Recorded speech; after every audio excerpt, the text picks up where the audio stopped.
Nah, Okay. I'm a Bulls fan. I just feel for the niggas. Okay. No, I feel because you. not, honestly, I'm gonna be honest. I wouldn't say I'm a LeBron fan. I just like seeing him succeed because this nigga be going through so much media, like shit. Like niggas talk so bad about LeBron, like all the time, in my opinion. I used to hate LeBron until he went back to Cleveland. Fair. And I was like, Not to say I'm not saying he don't deserve some hate, but I be feeling like niggas be overdoing this sometimes. nah, they definitely overdo it. Like even the hate for like Miami, I get it the first year, but like, all right, I was like 13, so I get a pass. Mm-hmm. But like, if you're a grown ass man, bro, it's okay. That's what I'm saying. Like he's gonna dominate the league, and when it's time for him to leave, he'll leave. He left, and the Warriors beat up on him for a little bit, and he That and he did not complain. at all. He He just sat kept there trying. and took it. He just kept trying. every year. Every year he gave them like 50 and lost. It was like, What more can I do? But yeah, that's just me. I'm not a Lakers fan, so so yeah, I'm not a Lakers fan. I just like yeah. seeing when LeBron gets, because he puts in a lot of work. Oh, In my 1,000%. opinion. 1,000%. Yeah. So like Jaden brought this up to me a while ago. So since he's not here to like really explain it, I'm gonna try my best. He said something along the lines of Daniel Morey planned this whole thing out. We was talking about that. Me and Jay was there talking about that. I was on the side of like he just took it like he always wanted James Harden and Joel Embiid to play together. Mm-hmm. But he said he called him like a mastermind. And I was like, I think my man just took advantage of some good situations. Mm-hmm. Of course, he was always talking to James Harden to get him there. Of course, I believe that. Like from day one, when even before, like that last year in Houston, when Morey was, he probably knew he was going to go to Philly. Mm-hmm. He was probably trying to then like get Harden there. But I don't think he's a mastermind just because the right pieces fell in line.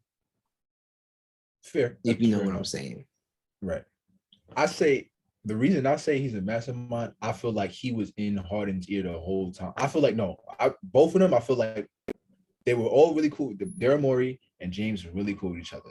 When James did that whole stint where he was like fat in the Rockets days, and he was just like, I'm not trying to play here no more, none of that shit. I feel like they was talking behind the scenes, like, all right, all respect, but if you ever want to go, I'm still gonna be a GM. So just keep me in mind. And looking back on it, when this whole situation happened, because I had originally came to Jay about this. The reason it made me think like this is because when James Harden really went to Philly like a couple of days ago, the first nigga to greet him off the plane is who? Daryl Morey. Morey. It seemed like these niggas was in cahoots the whole time. So how I feel like James had a half a foot in, half a foot out when it came to Brooklyn. I feel like he really wanted to. He really wants a ring. He really, really wants a ring. That's why he met up with Kyrie and KD in the first place. And then now, when he saw the whole shit going on this season, he like, man, I can get the fuck out of here.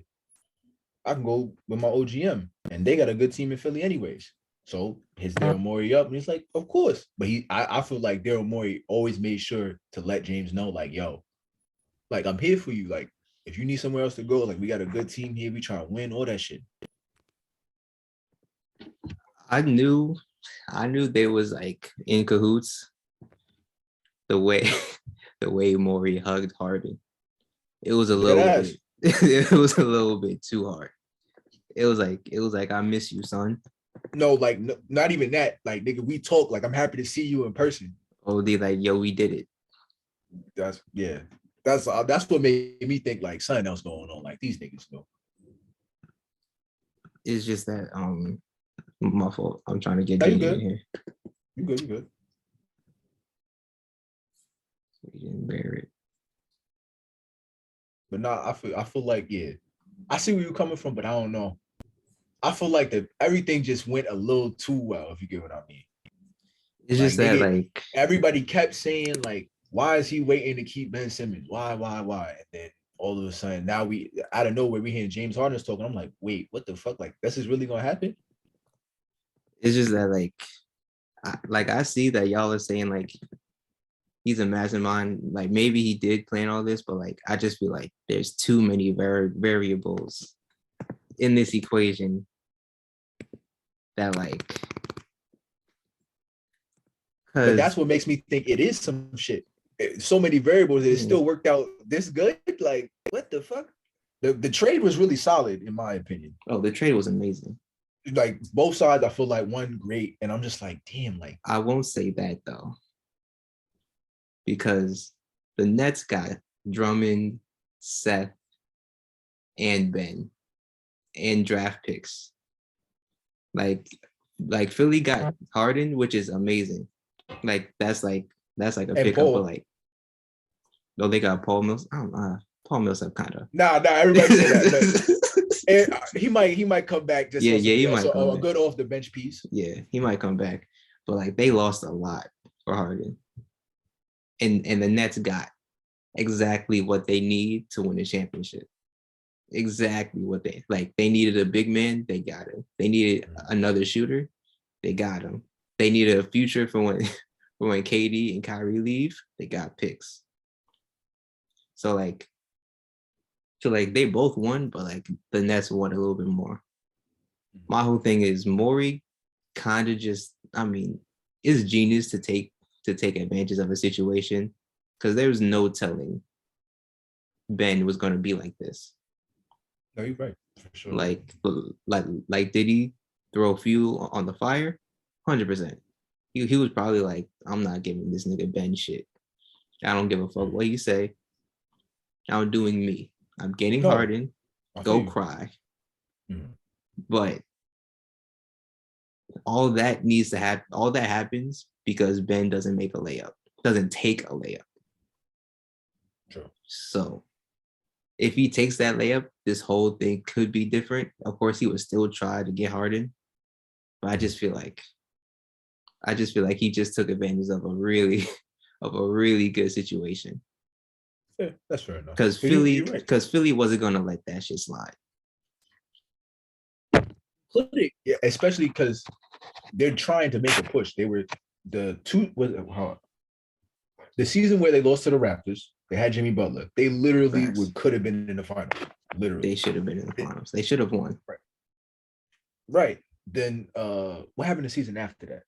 Did they trade or did they let Jimmy go? They let Jimmy go. I forgot if they got bounced out the playoffs in the second round though. I think they might have. Oh, by the Celtics. Celtics, right? And then that might have been first round. It was it. Or not even. They even make the second. How we go? You see the issue? We going from almost making the finals. Yeah. Getting bounced out the first round. So then we go. All right, let's do it one more season. Right now, the motherfucker that we building around more than we building around Joel Embiid is scared to dunk the ball on an open dunk. Come on, that's an issue. But you do make a good point that no one is expecting him to be like that. Yeah, exactly. No one expected him to act this way. If he acts, I don't even know how to say it though. It's like if he just doesn't do what he did. I'll call it what it is. He be acting scared. Yeah, he's scared. He be acting scared. At least with a Westbrook, cause it's funny because him and Westbrook play so similar, but they like different mindsets. You got one motherfucker not scared at all to take a jump shot. But the next motherfucker is so scared to take a jump shot. It's crazy. You can't be so scared that you won't even drive in the paint, so they won't hit you for a free throw. Literally. If there are fans in the crowd like this, there's an issue, bro. Literally. But you're right. But I think it worked out in the end of the day. But I can't sit here and say like this motherfucker wasn't in Harden here. Like, he was definitely in Harden. If you're uncomfortable, come over here. Like, it's all good over here. Bro, he was definitely giving him like a call once every Friday. Facts. He's like, yo, bro, how you doing? Do you like it over there? Because then I got a question then too. Did you notice that he started to act with the whole before he left Brooklyn, Did you notice he was kind of acting the same way he was acting when he was wanting to leave the Rockets? Oh yeah, Uninterested, yeah, talking about his weight, all that shit. Like, what the fuck? bro. I was like, Jaden brought that up to me. I was like we were talking about. I was like, yo, bro, this is the exact same thing. He acts like a superstar. He acts when he doesn't get his way. Literally. When something inconveniences him, he's like, oh, I'm out. I'm gonna do me until you fix what's going on. And in my head, I'm like, literally.